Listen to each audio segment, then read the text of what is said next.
The rest of the story. A.J. Shotwell was a swindler's swindler. Around the turn of the 20th century, he spent most of his time traveling between Missouri and Arizona, soliciting investment money in St. Louis for worthless mining operations in the desert east of Yuma. Most of the money went directly into Shotwell's pocket, of course, and after a while, the swindler had grown rich enough to be worth swindling himself. And that brings us to the rest of the story. A.J. Shotwell's otherwise completely practical mind was flawed by one thing, a belief in spiritualism. So when he had accumulated enough spending money to do a little experimenting, he contacted a St. Louis spirit medium named Mrs. Tharp. Shotwell was particularly interested in knowing what successes the future might bring. Could the spirits, through Mrs. Tharp, make such predictions? Mrs. Tharp assured Mr. Shotwell that they could. And so it was on the occasion of their first seance that A.J. Shotwell met Little Bright Eyes, a beautiful girl from the spirit world, an Egyptian princess no less, who told the hopeful con artist everything he wanted to hear. Quote, "There is a man in our midst who is destined to greatness." Little Bright Eyes is revealing this through Mrs. Tharp. His name begins with the letter S. Well, Shotwell was overjoyed.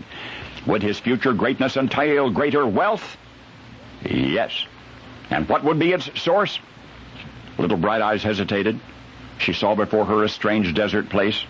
She said it was a desert of color, a bright copper color.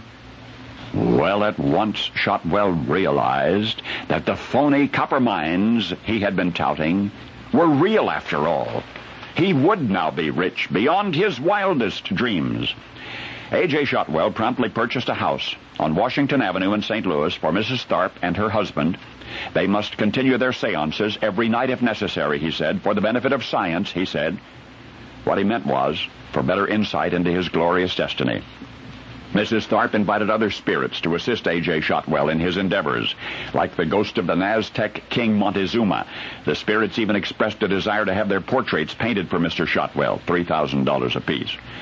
And as even a mere mortal might have predicted, con-man A.J. Shotwell was quickly conned out of most of his ill-gotten gain, and worse still, his hapless investors, having learned that their own hard-earned money had been pocketed by a dead Aztec king and an Egyptian princess, promptly ran the bewildered swindler out of town, and he, A.J. Shotwell, was never heard from again.